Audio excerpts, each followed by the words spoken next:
Bonjour à tous et bienvenue dans votre JT sur Book TV.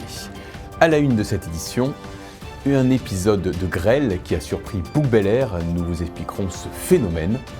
La journée des plantes qui n'a pas non plus été épargnée par la pluie, mais qui a passé la dizaine de milliers de visiteurs malgré une météo défavorable. Le salon des artistes qui a connu son plus gros succès en termes de fréquentation. La sortie du deuxième livre consacré à l'Olivier, écrit par Jean-Paul Florentino, nous serons en duplex avec l'auteur, et puis l'agenda des sorties avec la première guinguette de l'année, sans oublier la météo à l'issue de ce JT. La météo a perturbé les journées des plantes qui ont eu lieu dans les jardins d'Albertas pendant ce week-end prolongé. L'organisation a dû fermer prématurément les portes dimanche matin après 3 jours de déluge. Mais malgré cette météo défavorable, les journées des plantes ont connu un vif succès, malgré tout, avec plus de 10 000 visiteurs. C'est ce que nous explique Olivier Latil d'Albertas au micro de Book TV. Bon, ça a été un bilan un peu compliqué parce que la pluie s'est invitée dès le mercredi. Donc, ceci dit, c'est frappant de voir que les 10 000 visiteurs sur ces 2 jours ont été ravis, les gens étaient heureux, les commentaires sur les réseaux sociaux sont dithyrambiques. Et comme vous le savez, on a dû fermer le dimanche pour des raisons de sécurité, en accord avec les pompiers et la police municipale, ça ne devenait pas raisonnable. Mais bon, on se souviendra de cette 30e édition. Ça a été étonnant, 3 mois sans pluie et puis tout d'un coup la pluie vraiment au moment des journées des plantes. C'est comme ça, c'est la première fois que ça nous arrive depuis 2008 et encore en 2008 c'était beaucoup moins important cette pluie. Donc j'ai envie de dire en 30 ans c'est la première fois qu'on a quand même une édition assez compliquée à mener tout le long. L'organisation a fait face, toute la famille était mobilisée, l'agence de communication CO2 a fait un job formidable, et donc tout s'est fait quand même dans la bonne humeur, mais il y avait quand même une tension, notamment pour nos craintes en termes de sécurité, et c'est essentiellement ce qui explique qu'on a dû annuler le dimanche. La météo a également été le sujet du jour quand un violent orage de grêle s'est abattu sur Book Bel Air lundi après-midi. En quelques minutes, ce ne sont pas moins que 5 mm d'eau qui se sont abattus sur la commune. La grêle a recouvert la place de l'Hôtel de Ville, comme vous le voyez sur ces images. Comment expliquer ce phénomène ? Nous avons posé la question à notre Miss Météo, Sophie Promonet. Alors finalement, c'est un phénomène assez simple à comprendre et plutôt logique.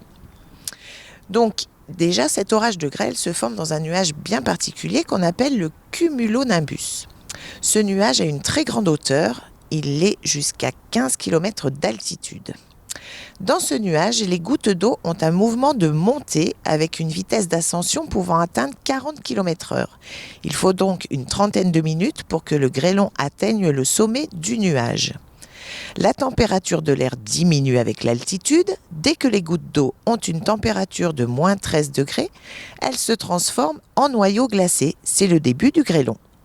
Ce noyau se trouve entouré de vapeur d'eau et de gouttes d'eau qui sont restées liquides malgré leur très basse température. Cette vapeur d'eau et ces gouttes d'eau surfondues sont attirées par le grêlon.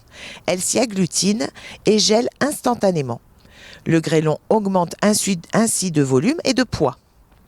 Le grêlon monte jusqu'à ce que son poids ne puisse plus être supporté par le mouvement de l'air ascendant. Cette limite est située entre 10 et 15 km d'altitude. En redescendant vers le sol, le grêlon continue d'augmenter de volume et de poids, ce qui accélère sa vitesse et lui permet de triompher de la résistance de l'air ascendant, des chocs qu'il peut avoir dans la rencontre avec d'autres grêlons ou des gouttes de pluie. Cependant, dès qu'il sort du nuage, le grêlon diminue de volume, et heureusement, et de poids, par le phénomène de la sublimation, car il commence à fondre et l'eau libérée s'évapore. Donc le grêlon qui atteint le sol est plus petit qu'il n'était dans le nuage. Voilà pourquoi il est interdit aux pilotes d'avion de traverser le fameux cumulonimbus. Voilà Bernard pour les explications.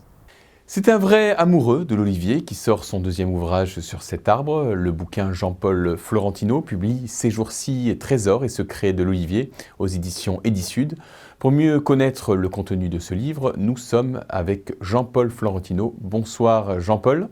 Bonsoir. Vous sortez un deuxième ouvrage consacré à l'olivier. D'où vous vient cette passion pour cet arbre ? Vous savez, l'olivier est un arbre qui captive et qui forcément déchaîne les passions parce que c'est un arbre qui est plein de symboles. Et donc, j'ai toujours aimé travailler avec les arbres. Et notamment l'olivier, parce que c'est d'abord le symbole de notre Provence et de notre Méditerranée. Et en plus, c'est un arbre qui amène de la sagesse, de la sérénité. Et donc, lorsque je suis dans mon oliveraie, je communique comme ça, j'ai une espèce de communion avec ces arbres. Et il m'amène cette sérénité qui me fait énormément de bien. Alors, votre premier livre proposait une technique pour bien s'occuper de ces oliviers. Qu'y a-t-il dans votre second ouvrage qui vient de sortir ? Alors, dans le premier livre, effectivement, j'invitais les gens à soigner l'olivier dans le bon sens. C'est d'ailleurs le titre du livre, l'olivier dans le bon sens, pour justement essayer d'arriver à avoir quelques olives qui permettront aux gens qui ont 3-4 oliviers, de faire soit leur bocal d'huile d'olive, soit leur petit litre d'huile d'olive. Mais il s'adressait aussi aux professionnels parce qu'il y avait quand même des conseils propres aux professionnels et notamment une étude économique sur l'olivier. Le second, lui, aborde tout ce qui est autour de l'olivier, c'est-à-dire à la fois les métiers qui travaillent avec l'olivier, mais également l'olivier dans l'histoire, l'origine de l'olivier dans l'histoire, dans la religion, la symbolique de l'olivier dans la religion, mais ensuite aussi l'olivier dans l'art. Et ça me paraît très important parce que l'olivier, il a été la source de beaucoup d'auteurs, notamment Frédéric Mistral bien sûr, mais également de peintres, de sculpteurs, d'artistes et puis les cuisiniers aussi qui mettent tout leur talent pour justement mettre en valeur les olives et l'huile d'olive. Jean-Paul, l'olivier est un témoin du temps, puisque c'est un arbre qui devient extrêmement vieux. C'est un arbre qui est témoin, qui est témoin de l'éternité et de la sagesse dont je vais parler tout à l'heure, parce qu'on trouve des arbres, alors en Corse par exemple, on trouve des arbres qui ont plus de 1500 ans. À Roquebrune-Cap-Martin, on a un olivier qui a plus de 2000 ans. Et si on va ensuite en Grèce, en Crète et même dans le Moyen-Orient, il y a des arbres qui ont plus de 5000 ans, qui ont été datés grâce à une datation au carbone et qui ont plus de 5000 ans. C'est vraiment un arbre témoin de notre passé, de notre vie et de nos ancêtres. Merci Jean-Paul. Le 46e Salon des artistes a fermé ses portes au château et la popularité du salon ne se dément pas. Gros succès d'édition 2023 avec plus de 700 visites et un peu moins de 500 votants. Rien que la nocturne de mercredi soir a réuni plus de 100 curieux venus admirer les œuvres exposées.